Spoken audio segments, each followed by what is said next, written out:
Number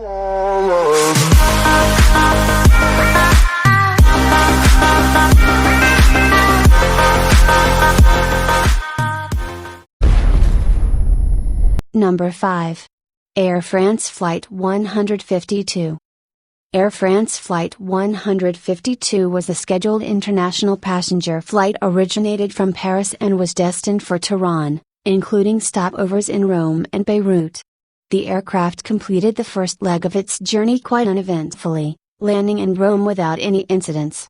It took time to refuel before it took off a few hours for its next destination, Beirut. On the way to Beirut, the plane was cruising at around 17,000 feet when one of its engines, engine number 3, started to vibrate quite violently. The shaking was so violent that the entire engine detached from the aircraft itself. It even hit and damaged the fuselage when it detached, before plummeting into, fortunately, the dark ocean below. Down one engine, the 4-engine Lockheed L-749A Constellation was in big trouble, but at least still had 3 more working engines, making it theoretically possible for the aircraft to make a safe emergency landing on the nearest runway. But, it didn't get the chance to.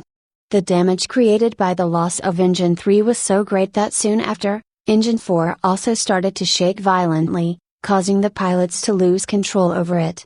They were clearly in dire straits as the aircraft wasn't designed to fly on 2 engines alone. Lacking power, the aircraft rapidly started to lose altitude. At this point, the crew sent 3 separate distress calls, then finally decided to make an extremely risky water landing. They chose a site off the coast of Fethiye in southwestern Turkey after spotting the flashing light of the Kızılada lighthouse during the descent. The flight attendants informed the passengers about the situation, calmed them down and instructed them to put on life jackets. Fortunately, the sea was very calm at the time and the pilots were able to execute a flawless emergency water landing. The passengers and the crew promptly evacuated the airplane using the 4 emergency exits, and initially remained on the wings of the floating aircraft for over an hour before it finally sank. There were a total of 42 people on board the plane, and despite the amazing landing, 4 elderly people still lost their lives due to drowning.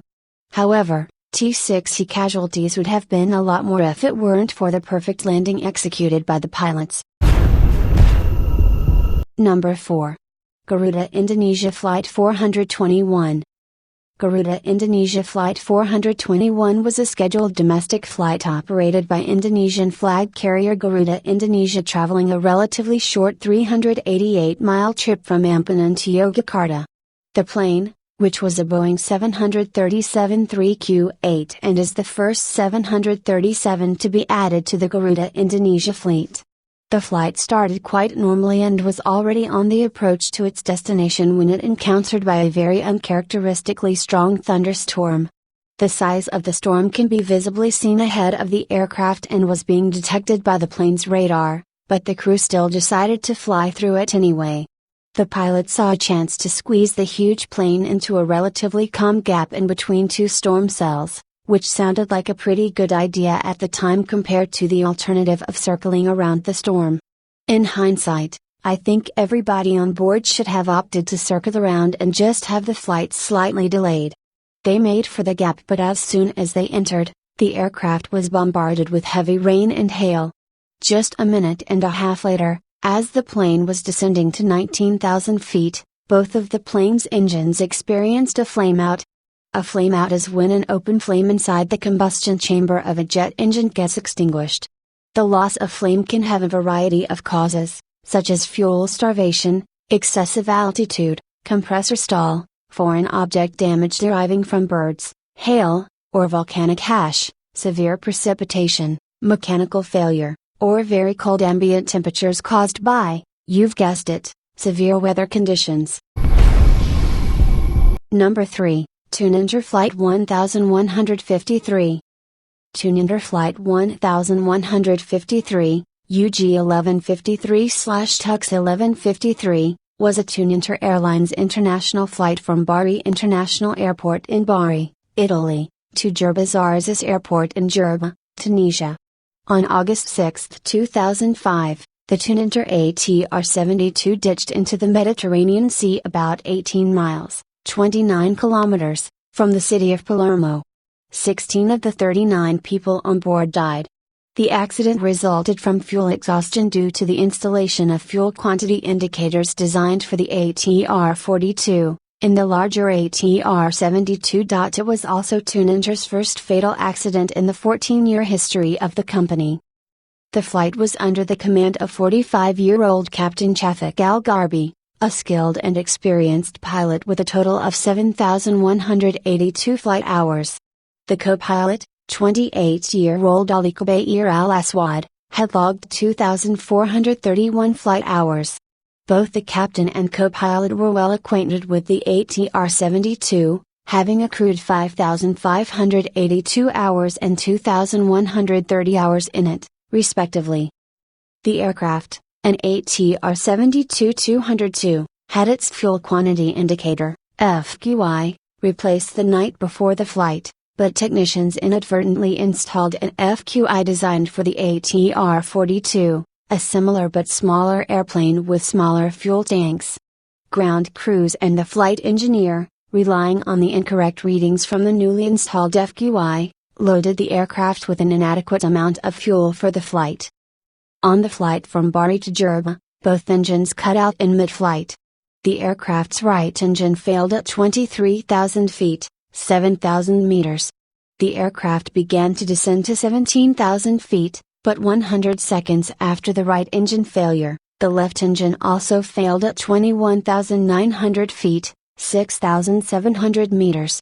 The flight crew did not detect the fuel exhaustion because the incorrectly installed ATR-42 gauge indicated an adequate amount of fuel in the tanks, even after all of the usable fuel had been consumed.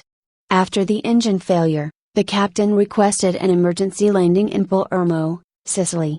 The crew tried repeatedly but unsuccessfully to restart the engines as they navigated to Palermo.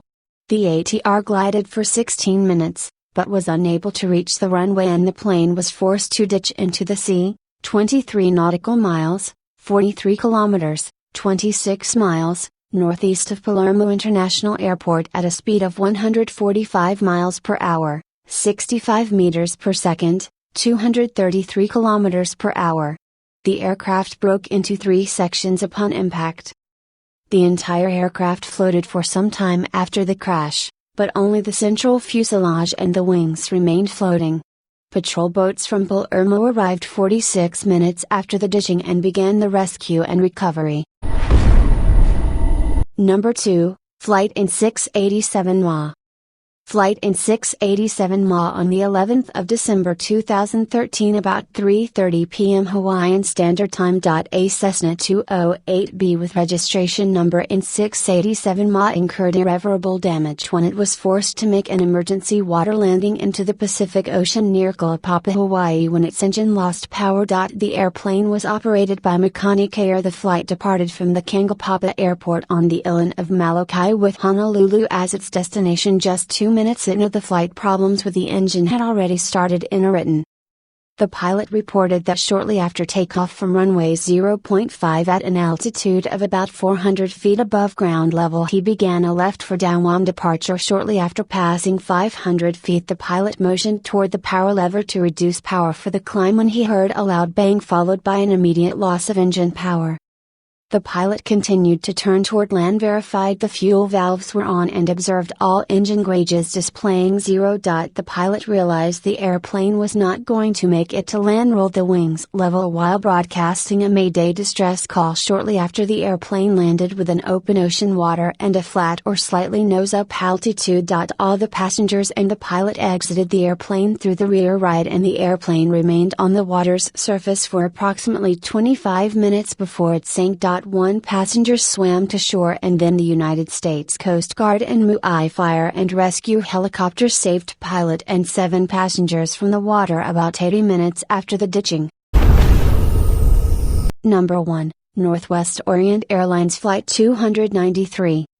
Northwest Orient Airlines Flight 293 was an American military charter operated on June 3, 1963 by a Northwest Orient Airlines Douglas DC-7C registered ET-290 which crashed into the sea off the coast of Alaska.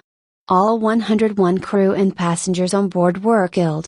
1. It was the airline's deadliest disaster until the crash of Northwest Airlines Flight 255 24 years later. Flight 293 was chartered by the Military Air Transport Service of the United States Air Force to carry 95 servicemen and their families from McChord Air Force Base in Washington State to Elmendorf Air Force Base in Alaska. The DC-7 departed McChord at 7:52 Pacific Standard Time. The last radio contact with the plane was at 10:06, when the crew requested a change of flight level. When nothing more had been heard for more than an hour, a search for the aircraft was begun at 11:16. It was not until 1922 that floating debris was seen 182.5 miles, 293.7 kilometers, WSW of Annette Island, Alaska. Approximately 1,500 pounds of wreckage was recovered, including life vests still encased in their plastic containers and extremely deformed seat frames. None of the bodies of the crew or passengers were ever recovered.